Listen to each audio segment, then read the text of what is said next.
salatu wassalamu ala Rasulillah wa ala washabihi wa wala. Allahumma salli wa sallim ala Mustafa Muhammadin sallallahu alaihi wa ala washabihi ajma'in wa sallama tasliman katsiran. Qala ta'ala, a'udzu billahi minasyaitonir rajim. Bismillahirrahmanirrahim. Ya ayyuhallazina amanu taqullaha haqqa tuqatih wa la tamutunna illa wa antum muslimun.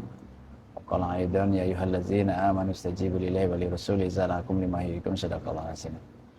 Baik, pendengar yang di rumah dan juga jamaah di Masjid Al-Mustanir yang dirahmati Allah, kita lanjutkan sore ini kajian IMAT kita yang ke-44 ya. Judulnya, nah ini ya, Baiat Pasca Haji, peristiwa yang mengubah dunia. Nah, apakah peristiwa yang mengubah dunia? Sepertinya iya ya. Karena setelah peristiwa ini ya, kita tahu bahwa berubah, memang dunia itu berubah ya. Yasrib yang tadinya itu adalah kota kecil dan itu menjadi inferior di Yahudi, kemudian menjadi besar dan itu dikenal dengan Madinah. Madinatun Nabi, Madinatul Rasul. Kemudian Mekah bahkan menjadi lawan dari Madinah selama 10 tahun. Dan kita tahu itu ditaklukkan di tahun ke-8 dalam peristiwa yang disebut Fathu Mekah. Kemudian kehidupan masyarakat Arab yang tadinya jahiliyah itu berubah menjadi Islam. Dan ya, Arab gurun ya, yang tidak dikenal dunia menjadi adidaya. Ini yang apa namanya, kalau sekarang kan sering diledek ya, kadrun, ya, kadal gurun katanya ya. Nah, orang-orang Arab ini ya, dengan Islam mereka berhasil menguasai dunia, 2/3 dunia tepatnya, selama 1400-an tahun ya. Kemudian yang paling dekat dengan kita yaitu keadaan di sini ya, di Nusantara yang tadinya animisme, Hindu dan Buddha berubah menjadi Islam. Nah, inilah kehebatan atau peristiwa yang terjadi, memang berubah. Dunia itu berubah dan awalnya itu adalah dari apa yang terjadi pada tahun ke-13 kenabian. Nah, di tahun itu belum ada penanggalan ya, sehingga dikenalnya dengan tahun hijrah, hijrahnya Rasulullah SAW. Jadi memang ini peristiwa yang luar biasa. Dan pada sore ini kita akan membahas ini karena ini berkaitan dengan apa yang sedang terjadi dan masih terjadi, yaitu prosesi haji. Ya, jadi sebenarnya prosesi haji itu sebenarnya di balik itu ada sesuatu yang luar biasa, yaitu tadi adanya baiat pada tahun ke-13 kenabian, ya. Gitu. Nah, baiat itulah yang mengubah dunia. Ya, yang tadinya jahiliyah berubah menjadi Islami. Oke. Selamat datang ya. Para anak muda generasi Z ya. Nah, silakan bergabung ya. Nah, jadi peristiwanya itu adalah berjanjinya 75 orang bersama Rasulullah di tengah malam di Bukit Aqobah ya. Nah, Bukit Aqobah itu ini sekarang kita lihat ya, di masjid. Nah, ya, ini tulisannya salah, ini masjid, harusnya masjid ya. Masjid Aqobah. Nah, ini masjidnya dilihat dari dalam, jadi ini masjidnya tidak ada atapnya. Ya. Nah, ini masjid dilihat dari jauh ya. Nah, ini dibangun masjid ini di tahun 200-an Hijriah masjid ini ya. Jadi ini memang ditemukan ketika menggali atau mau membangun jalan untuk ke ini nih. Nah, kalau kita lihat, nah ini ya. Nah, ini kan posisinya di sini. Ini Masjid Baiat namanya. Nah, ini Masjid Baiat ya. Sorry ya. Nih, kalau kita lihat ya di sini ya. Gitu. Bentar. Nah, ya. Kelihatan ya. Jadi posisi masjid tadi itu di sini. Nah, ini Jamarat Al-Aqobah Al-Kubro. Ini tempat melempar di hari pertama Lebaran atau di 10 Zulhijjah ya. Ini Al-Ula ya, jadi setelahnya itu di hari ke-11, 12 dan 13 itu melempar jumroh di tempat yang lain ya. Nah, ini jadi dulu di sini adalah bukit, makanya disebut Bukit Aqobah. Nah, kalau sekarang udah jadi bangunan beton semua ya. Nah, masjid itu dibangun di masa Abbasiyah, masjid yang tadi itu. Untuk mengenang satu peristiwa yang sangat penting, yaitu peristiwa yang mengubah dunia tadi. Ya. Yaitu peristiwa diserahkannya kekuasaan dari orang-orang Yasrib kepada Rasulullah SAW gitu. Nah, ini terjadinya dulu di sini ya. Sekarang ya sudah jadi bangunan beton berjalan ini. Nah, jadi 200 tahun setelah peristiwa hijrah itu dibangunlah masjid di masa Abbasiyah dengan masjid yang sederhana ini ya. Dan masjid ini tertimbun lama, baru kemudian diketahui ya tadi itu ya, ketika membangun jalan. Nah, makanya ini diabadikan. Jadi kalau kita dari Mekah itu mau ke arah Arafah ya, ke arah Mina, itu posisinya di sebelah kiri gitu. Nah, ini dulu adalah perbukitan. Disinilah di tengah malam Rasulullah itu melakukan serah terima kekuasaan ya. Jadi disebutnya baiat ya. Baiat itu ada dua ya. Ada pertama itu namanya baiat inqiyad ya. Baiat inqiyad itu baiat pengangkatan. Nah, lalu yang kedua itu baiat taat. Nah, itulah yang terjadi pada masa Rasulullah itu. Jadi setelah musim haji, nah kan setelah musim haji kan orang nggak langsung bubar. Dulu kan maklum orang dari berbagai tempat ya, sama lah kayak sekarang dari berbagai negara itu kan ngumpul dari mana-mana. Prosesi hajinya sih selesai di bulan Zulhijjah. Nah, tapi sampai pada bulan Rabiul Awal. Jadi kejadian baiat itu terjadi pada bulan Rabiul Awal. Karena Rasulullah itu tiba di Yasrib itu 12 Rabiul Awal. Ya. Nah, mungkin jadi pertanyaan, kenapa kok tahun Hijriyahnya itu bulannya jadi Muharram, dari Muharram, gitu kan? Nah, jadi dulu kaum muslimin itu belum punya tahun, belum punya penanggalan. Tapi kalau nama hari sudah punya, ya. Senin, ya Isnin, Selasa, Arba'ah itu sudah ada. Senin, Selasa, Rabu itu sudah ada. Kemudian bulan itu sudah ada. Ya kan? Bulan mulai dari Muharram, Safar, Rabiul Awal itu sudah ada. Tapi tahun belum ada. Makanya Nabi itu lahir. Ada yang ingat gak tahun berapa Nabi lahir? Tahun berapa? 571 Masehi. Kalau tahun Islamnya? Rabiul Awal, 12 Rabiul Awal tahun saya itu hijrah itu ini peristiwa pembaiatan lalu berangkat. Ada yang ingat ini anak-anak muda? Tahun berapa? Pak Haji mungkin ingat? Itu terkenal di lahirnya Nabi itu tahun gajah. Tahun gajah.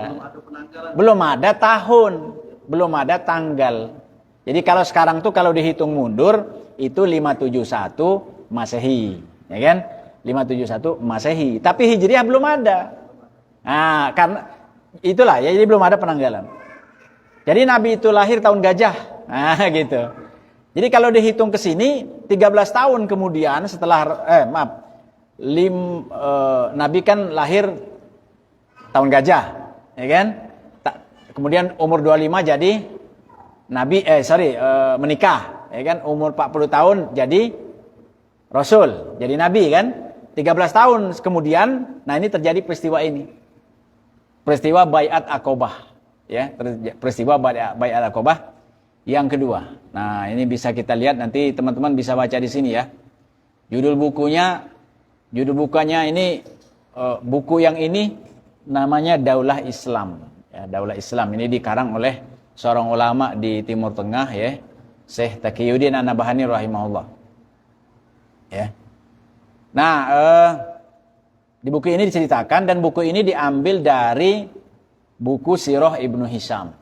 Jadi kitab induk sejarah Rasulullah itu diberi namanya kitab Sirah Ibnu Hisham. Ya. Nah, yang sudah cukup sederhana ada di kitab ini. Ya, nanti teman-teman bisa baca ya, di kitab namanya Daulah Islam, gitu ya. Saya bawa contohnya sih. Nah, yang ininya. Nah, sebentar ya. Nah, ini ya. Nah, ini judulnya. Ini teman-teman yang di rumah boleh dilihat ya. Kalau sudah punya tinggal dibuka ya. Halaman berapa tadi ya? Halaman 50-an. Ya. Nah, yang belum punya boleh dipunyai ya. Nah, ini di halaman 56 ya. Baik. Jadi peristiwa yang terjadi setelah musim haji itu adalah peristiwa Bai'at Aqobah II, yang sekarang tempatnya itu diabadikan, dibangun sebuah masjid di sana, dan masjid ini dibangun di tahun 200-an Hijriah ya, di masa Abbasiyah ya. Masjid ini hilang dan baru ditemukan tahun 1986. Jadi waktu gali-gali gitu, oh ternyata ini ada masjid.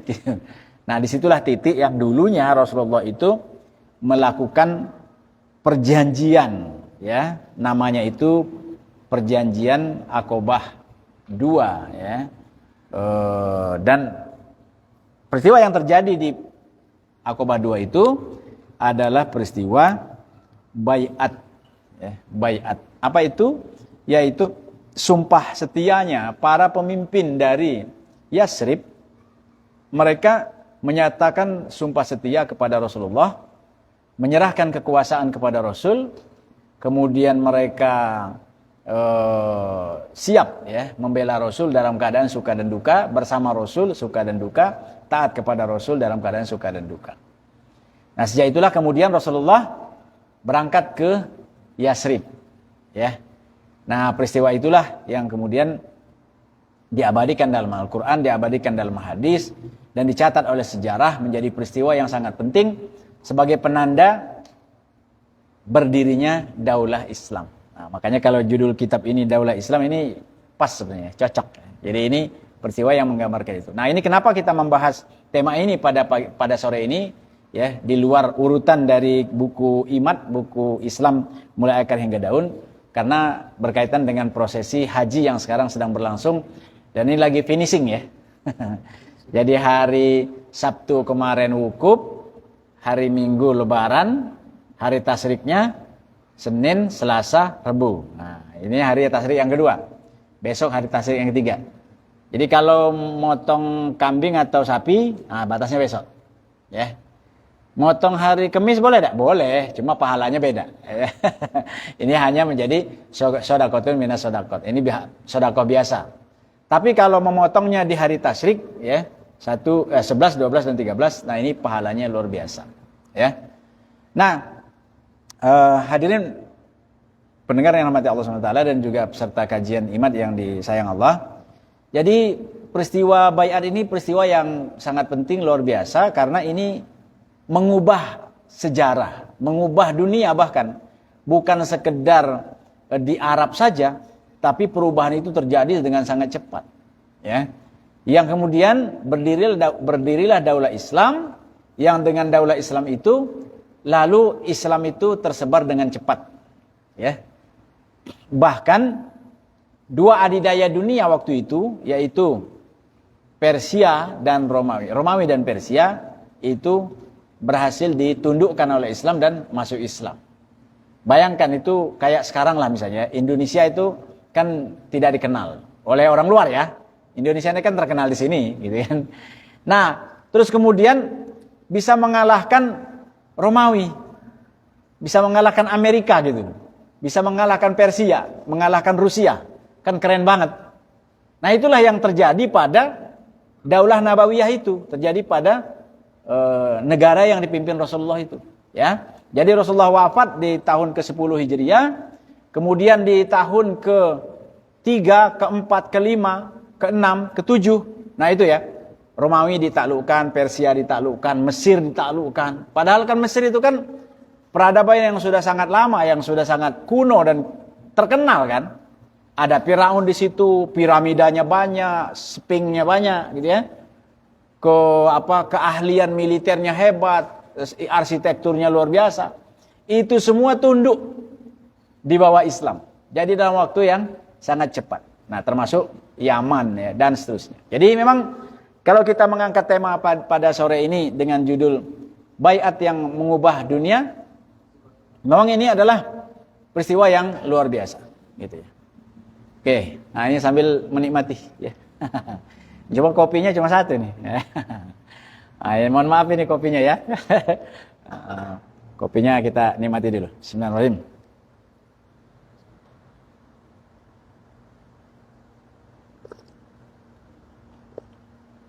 Ya, silakan.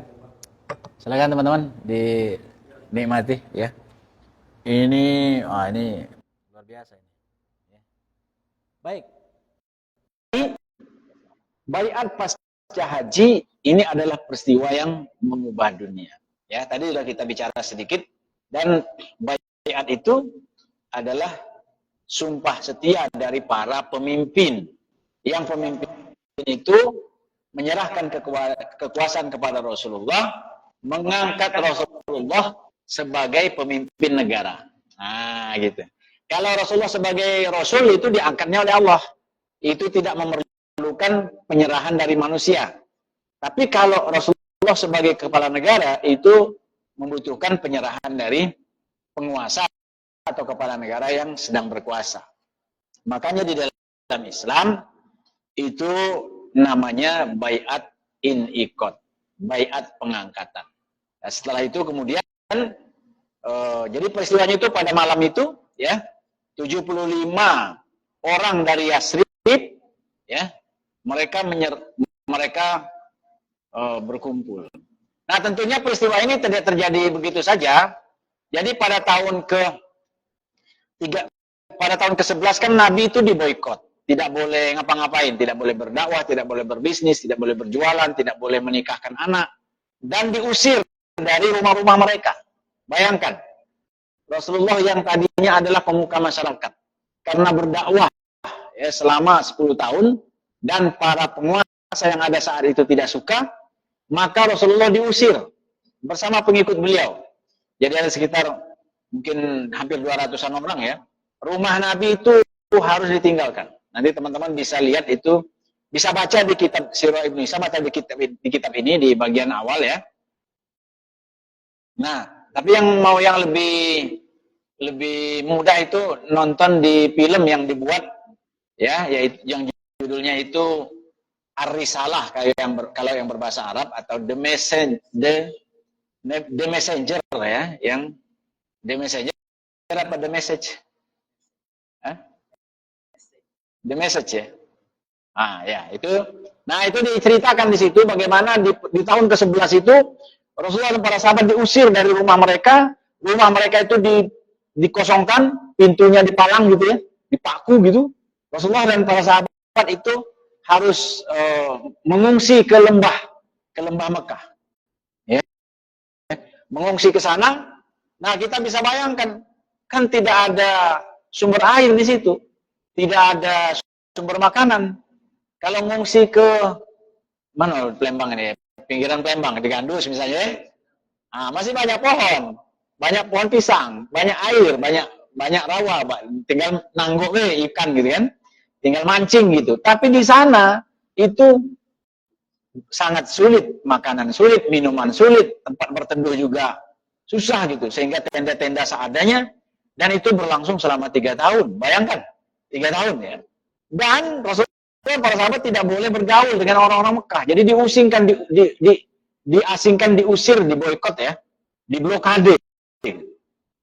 Nah, kesempatan Rasulullah untuk berdakwah hanyalah ketika musim haji, ketika orang-orang datang dari berbagai tempat. Nah, barulah kemudian mereka boleh bergabung, boleh bergaul. Dan ini juga sudah diisukan di seputar Mekah. Setiap orang yang datang diisukan begini, jangan deketi namanya Muhammad dan pengikutnya, karena dia itu adalah orang yang akan memisahkan bapak dengan anak, istri dengan suami, keluarga, memisahkan keluarga, memecah belah. Dia itu orang yang membawa sihir. Jadi buruk sekali citranya itu. Jadi mirip kayak sekarang lah. Sekarang kan diisukan gitu, jangan deketin orang yang memperjuangkan khilafah, mendakwakan khilafah, kan gitu ya. Mirip betul itu. Mirip kan? Nah itu, sehingga tidak ada orang yang berani. Kalau berani itu nanti bisa kena marah oleh kepala suku Mekah.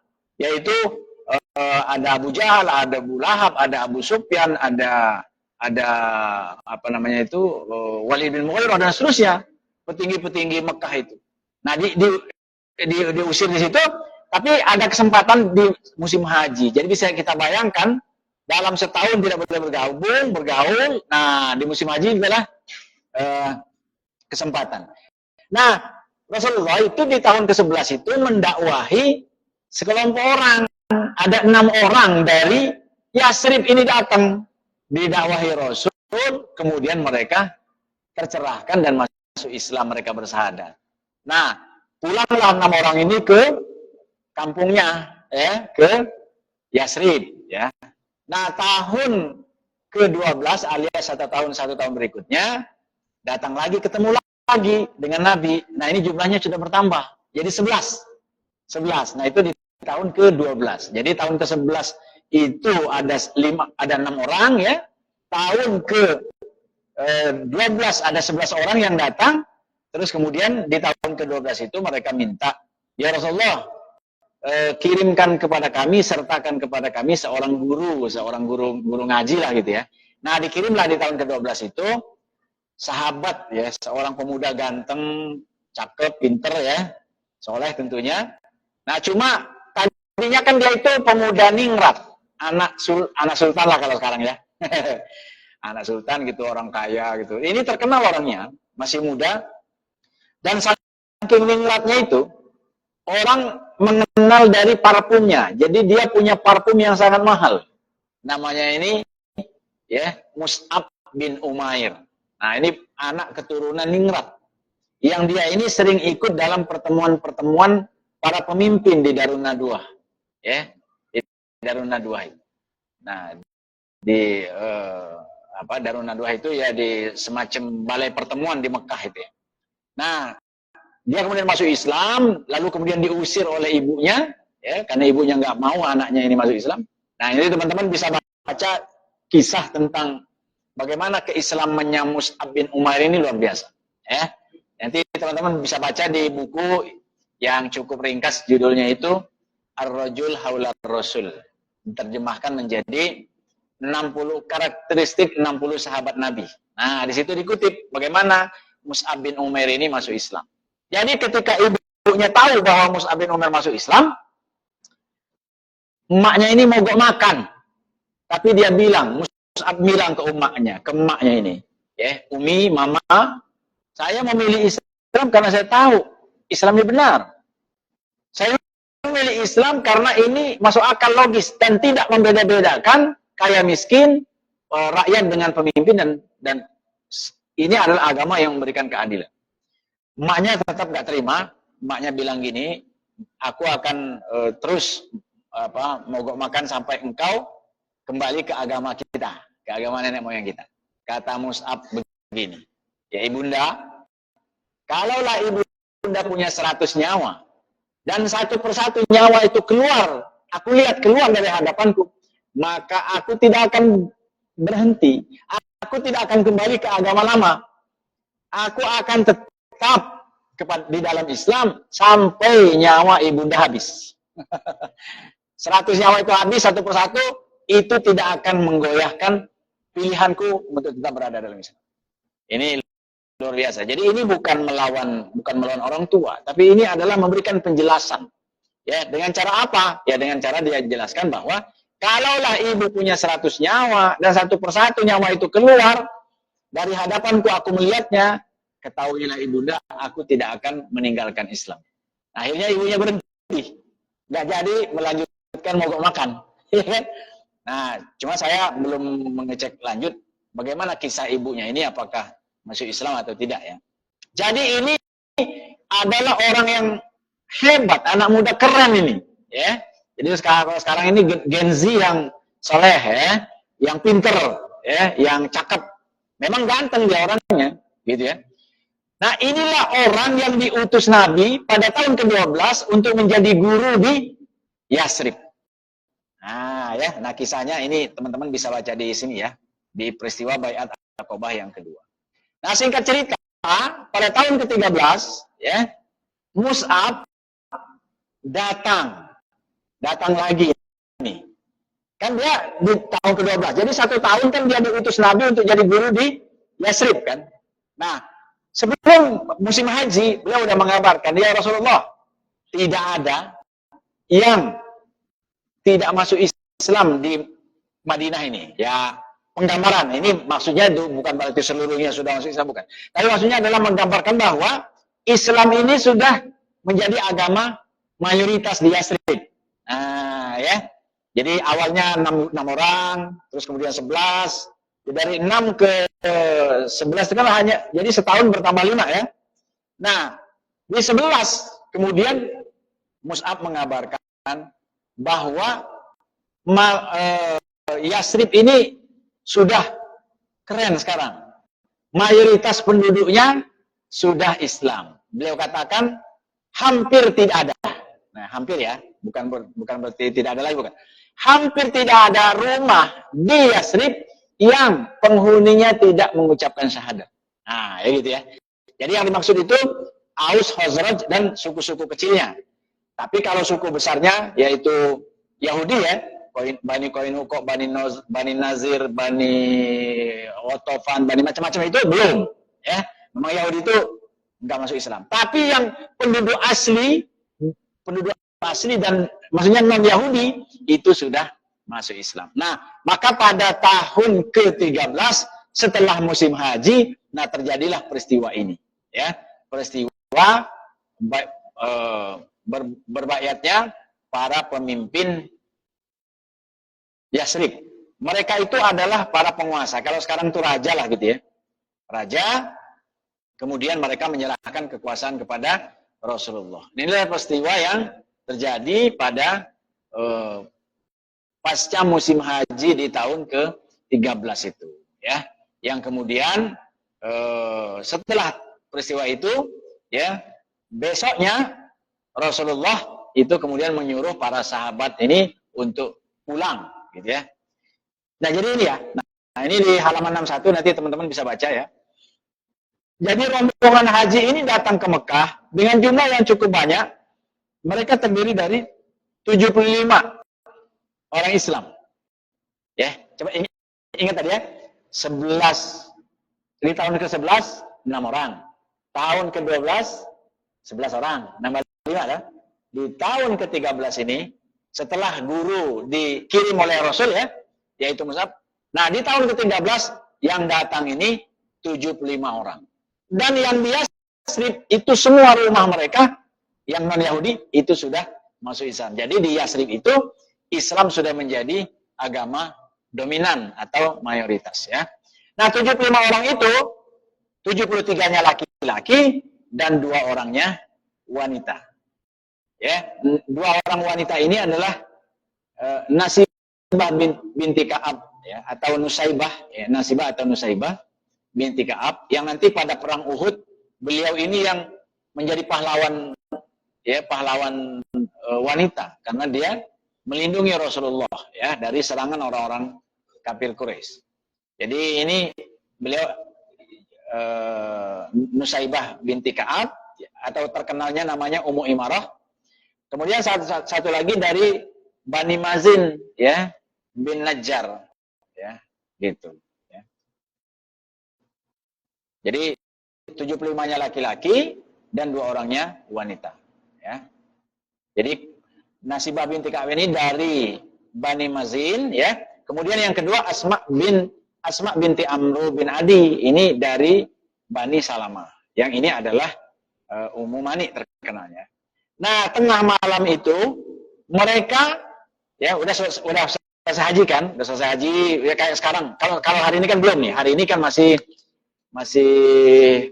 melontar yang ke berapa nih? Yang ketiga yang kedua ya. Nah, setelah udah selesai kemudian udah pada ya mungkin yang jualan masih lanjut ya. Namanya orang ngumpul ya kan, kesempatan jualan ini ya kan, jualan apa aja. Nah, kemudian pada malam itu secara rahasia 75 orang ini menemui Rasulullah membicarakan baiat yang kedua. Ya, pembicaraan ini tidak sebatas dakwah dan kesabaran dalam menghadapi berbagai rintangan, ya. Bukan hanya sekedar minta guru, loh, gurunya sudah berhasil ini kan. Nah, tetapi pembicaranya ini sudah mencakup kekuatan yang akan mampu mempertahankan kaum muslimin, bahkan jauh lebih dari itu, yaitu mewujudkan cikal bakal berdirinya negara Islam. Nah, gitu ya. Ini kalau ngomong negara Islam sekarang ngeri-ngeri sedap ya. Padahal kan negara Islam ini pernah berkuasa selama 1342 tahun. Ya.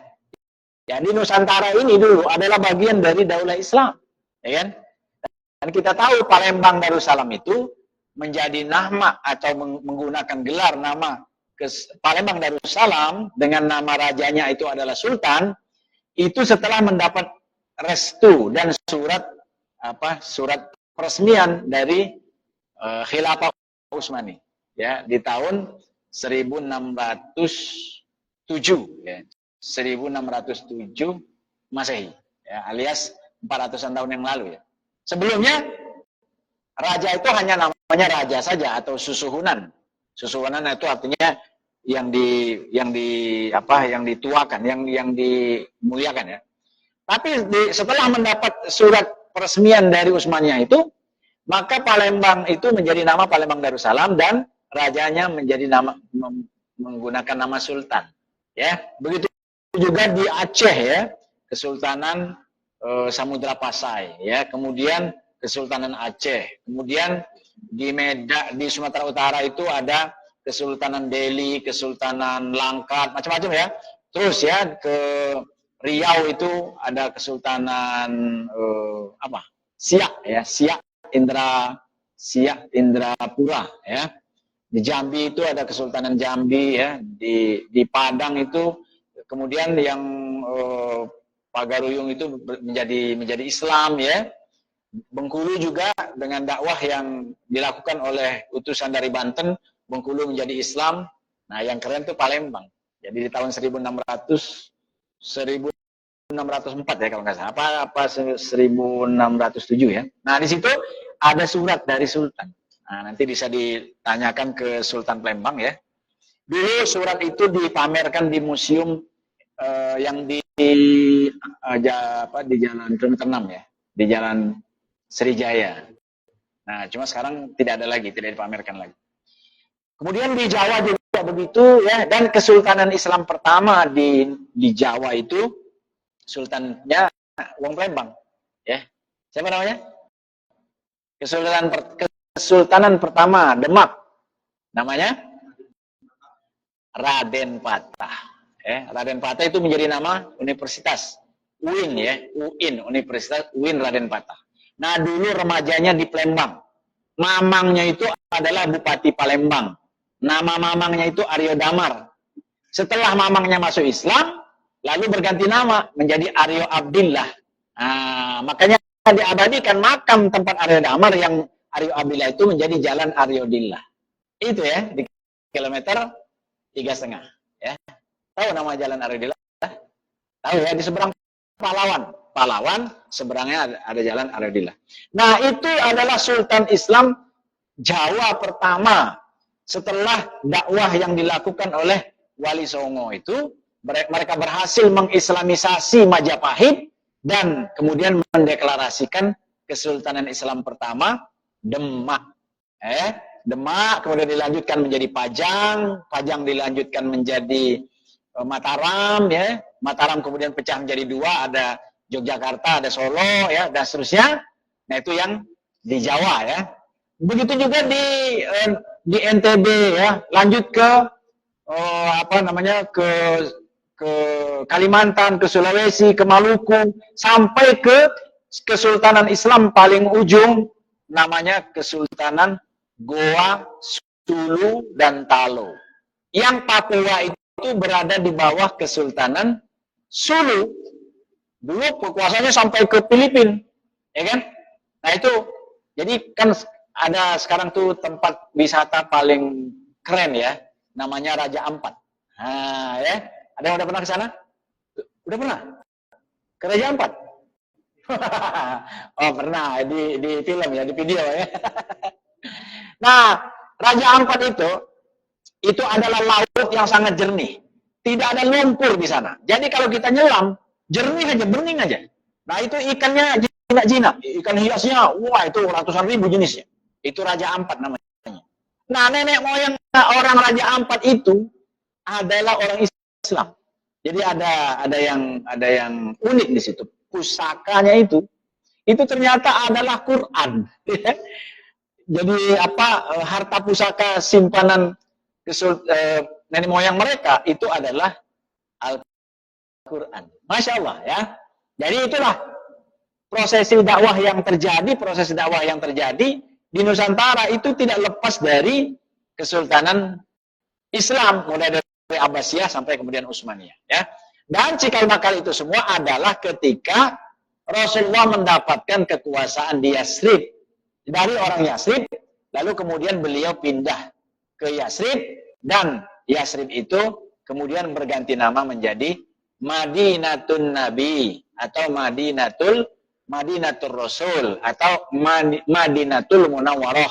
Nah, lalu terkenal namanya menjadi Madinah saja. Nah, nanti teman-teman kalau ya mudah-mudahan kita bisa segera, ya, berkesempatan untuk mengunjungi. Nah, ini, ya. Ini. Ya, ini tadi Masjid Baiatnya. Nah, oh sorry, ya. Kelihatan ini, ya. Jadi ini Jamarot, tempat melempar jumroh. Ini para jamaah haji sedang di sana. Nah, ini Masjid Baiat. Nah, ya. Oh, pindah lagi deh. Sebentar, ya. Nah, ini. Kelihatan, ya? Ya. Gambarnya yang tadi. Ini namanya. Ini diabadik. Dulu belum ada masjid waktu Nabi Baiat. Nabi di Baiat belum ada masjid, ya. Dulu masih bukit saja. Nah, sekarang tempat ini tidak dirubah, ya. Masjidnya ini sejak dibangun di tahun 200 Hijriah. Jadi masjid ini umurnya sudah berapa? 1200 tahun, ya. Dan tadinya ini tertimbun, ya, baru ditemukan tahun 1980-an.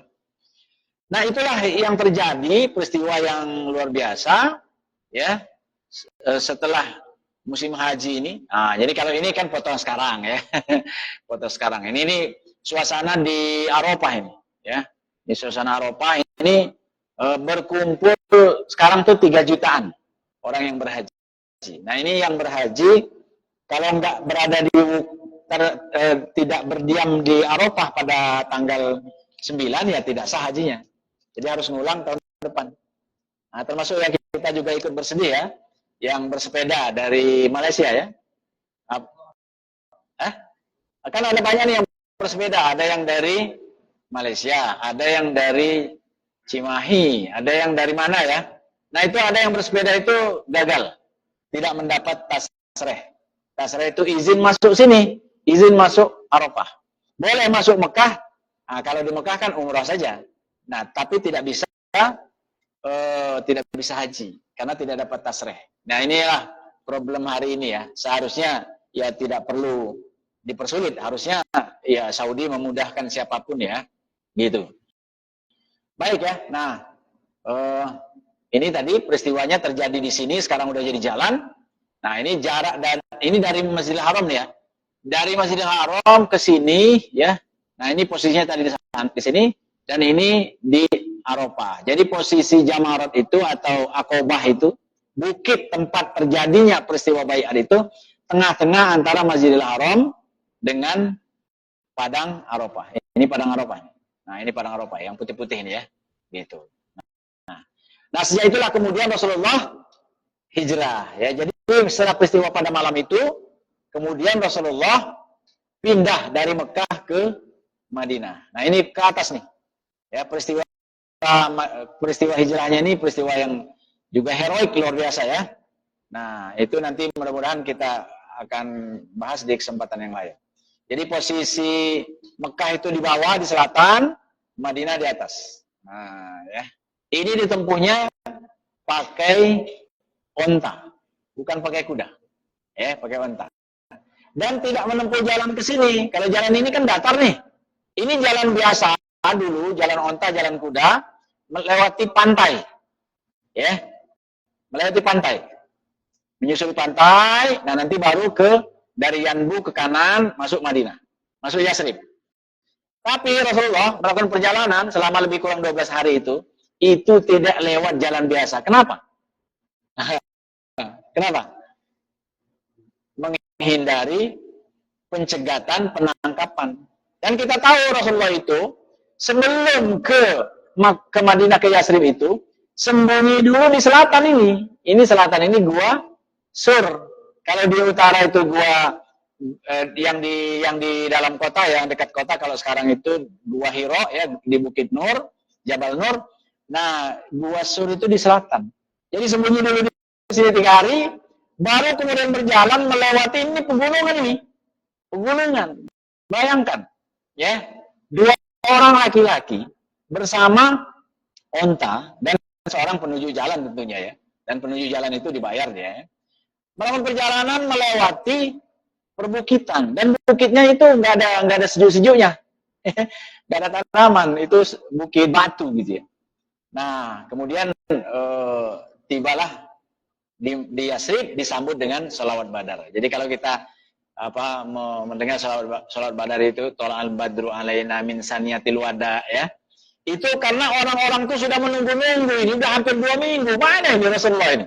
Nah, orang itu mereka giliran ya naik pohon kurma gitu. Nah, begitu melihat ada dua titik berjalan gitu. Nah, lalu kemudian mereka mengumumkan, "Wih, itu kayaknya itu yang kita tunggu nih," gitu ya. Nah, lalu kemudian Nabi tiba di Yasrib, disambutlah dengan sholawat badar. Nah, itulah kira-kira ya sekilas peristiwa yang luar biasa yang terjadi pada musim haji, pasca musim haji di tahun ke-13. Lalu setelahnya, jadi setelah malam Bai'ah itu, Rasulullah memerintahkan para sahabat untuk hijrah. Dan ini laut apa ini? Ya, ada yang tahu ini? Ini laut Mediteran ya. Di atasnya ini Palestina, di atas ini Palestina, di bawah ini Laut Merah, yang di dekat Mesir ya. Nah, Rasulullah memerintahkan para sahabat, lebih kurang ini 200 orang yang berangkat ini. Ya. Ada yang rombongan, ada yang dua-dua, ada yang pakai onta, ada yang pakai kuda, ada yang jalan kaki gitu ya. Jadi kalau sekarang kita dari Mekah ke Madinah itu pakai tol gitu, ya 6 jam gitu ya. Atau kalau pakai kereta cepat 2 jam. Ya dulu Nabi itu pakai onta. Dan itu tidak langsung melalui jalan biasa, tapi harus melalui perbukitan. Karena memang begitulah orang-orang kafir Quraisy itu menginginkan agar Nabi itu dibunuh. Agar Nabi itu tidak melanjutkan dakwah, agar Nabi itu tidak berhasil menerapkan Islam, ya. Nah, tapi dengan kecerdasan dan strategi yang luar biasa dari Rasulullah, berhasillah kemudian beliau tiba di Yasrib, dan kemudian Yasrib berubah menjadi Madinah, dan di Madinah diterapkan syariat Islam, disempurnakan syariat Islam, dan pada tahun ke-8 Makkah berhasil dibebaskan, dan di tahun ke-10 Rasulullah melakukan haji. Jadi Rasulullah itu hajinya sekali, umrohnya 3 kali. Jadi disyariatkan haji dan umroh itu di tahun ke-6. Tapi kan belum berhasil, di tahun ke-7 belum berhasil, hanya umroh saja. Ya, di tahun ke-8 itu hanya umroh saja. Ya, nah barulah kemudian dilaksanakan di tahun ke-10. Ya, nah itulah peristiwa yang luar biasa. Jadi kemudian dengan peristiwa itu lalu Islam tersebarlah ke seluruh penjuru dunia. Nah, ini Australia ya. Nah, di Australia juga sudah banyak muslim sekarang. Apalagi di sini ya. Di sini di Indonesia ya. Indonesia ini penduduknya 250-an juta muslim. Ya. Nah, ini di Asia di atas. Nah, di sudut sana itu tadi ya Saudi ya. Nah, di balik sana Amerika dan Eropa yang belum banyak muslimnya. Jadi muslim hari ini baru 2,1 miliar. Nasrani 2,2 miliar. Jadi lebih banyak Nasrani ya.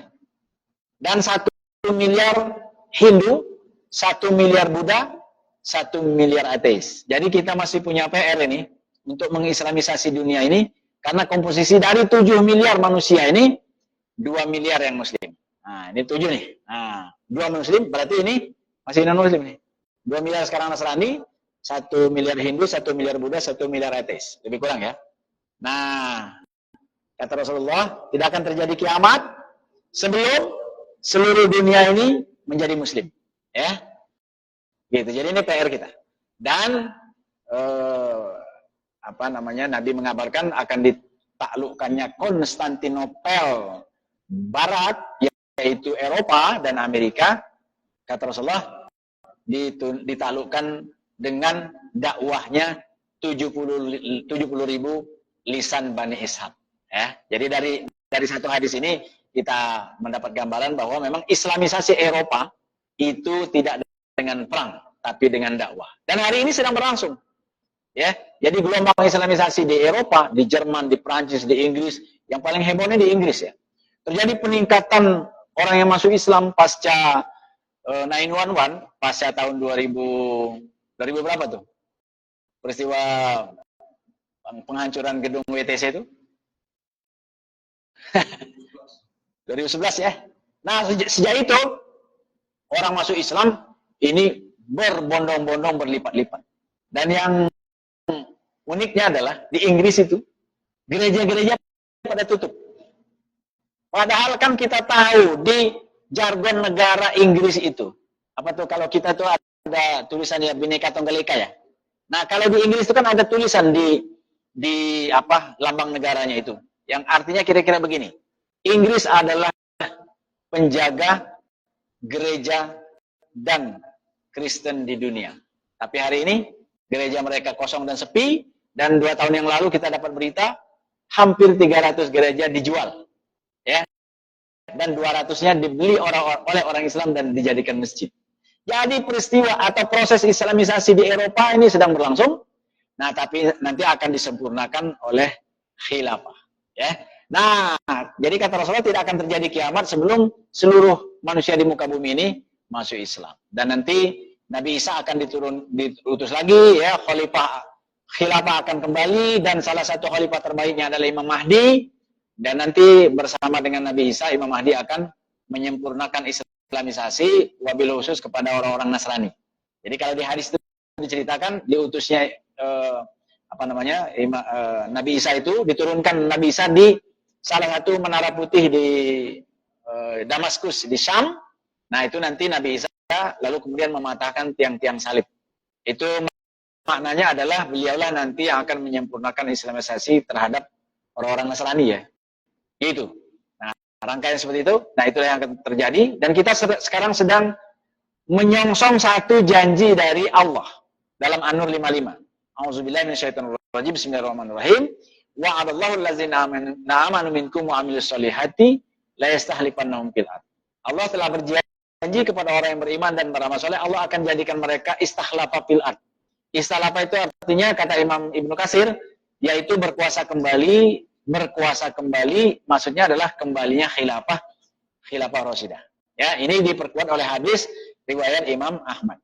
Nah, hadirin rahmati Allah, jadi satu peristiwa yang luar biasa pernah terjadi, yaitu pembaiatan Rasulullah, penyerahan kekuasaan di tempat ini dulunya, ya sebelum jadi masjid tentunya ya, di namanya tempat Aqobah, sehingga diabadikan nama peristiwa itu dengan nama peristiwa Baiat Aqobah Sani, Baiat Aqobah kedua, karena Baiat Aqobah pertama itu di tahun ke-12, yaitu ketika orang-orang 11 orang itu menyatakan sumpah setia, siap menerima Rasulullah dan minta guru. Nah, di tahun ke-13 ini adalah peristiwa penyerahan kekuasaan. Dan Islam berkembanglah berlangsung sampai hari ini, diawali dari sini. Kalau tidak ada penyerahan kekuasaan di sini, ya mungkin nasib Islam itu seperti nasib agama Kristen, agama Nasrani yang lurus.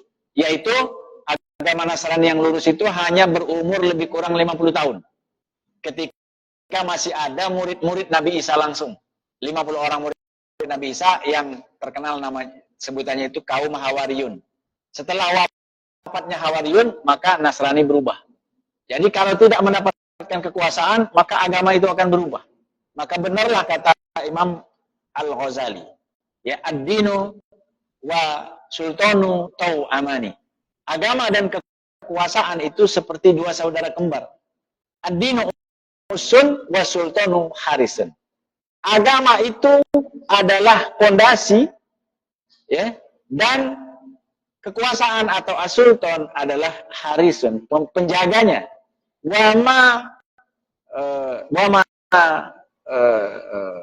Wama dama usun lahu fa mahdum, ya. Wama la harisalahu fa do'iun. Sesuatu yang tidak ada pondasi dia akan roboh hancur, dan sesuatu yang tidak ada penjaga dia akan hilang. Nasib umat Islam hari ini atau nasib Islam 100 tahun terakhir ini hilang. Dia tidak hancur, masih ada dalam bentuk ibadah-ibadah. Ibadah sholat, zakat, puasa, haji, wirid, zikir, doa. Tapi hilang dalam penerapan pengamalan. Nah, makanya ya harus kita sadari semua. Ini wabil khusus para pemimpin ini hari ini, ya, yang mudah-mudahan menyaksikan kita, ya. Jadi sebenarnya para pemimpin akan mendapatkan kemudahan masuk surga kalau menerapkan syariat Islam, mengembalikan khilafah. Nah, tapi kalau menjadi penghalang Islam dan menjadi penghalang tegaknya khilafah, nah itu berarti berurusan dengan Allah, ya, bukan berurusan dengan kita. Makanya kata Cak Nun, ya, kata MHN Najib, khilafah itu bukan urusannya Hizbut Tahrir. Khilafah itu urusannya Allah. Maka siapapun yang menolak bahkan mempersekusinya, maka dia sedang berurusan dengan Allah. Nauzubillah min dzalik, ya.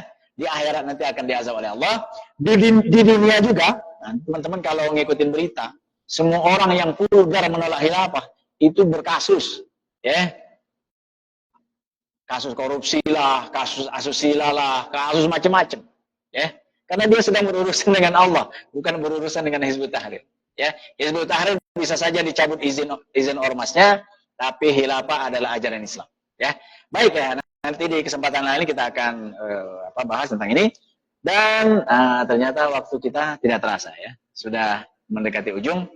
Masih ada waktu sedikit, kalau ada yang mau didiskusikan, ditanyakan, silakan. Ya. Teman-teman yang di Facebook, boleh nanti ketik, ya, kalau ada pertanyaan. Monggo. Kalau ada yang mau didiskusikan, silakan.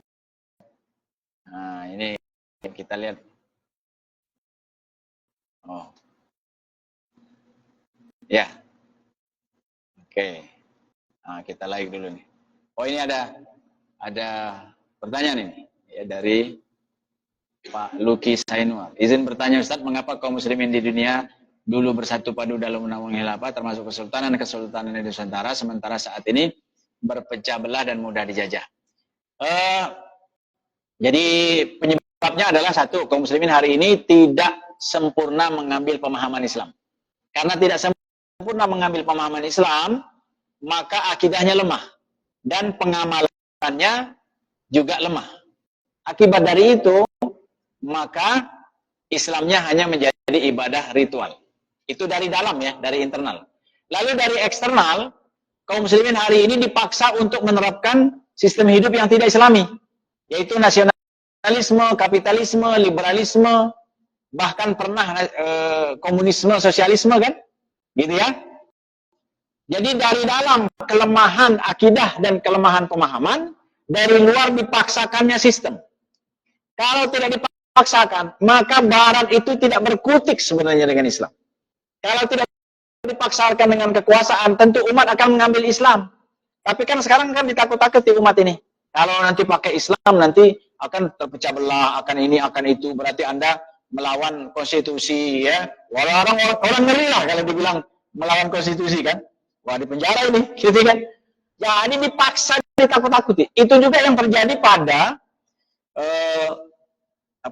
pada Turki Utsmani.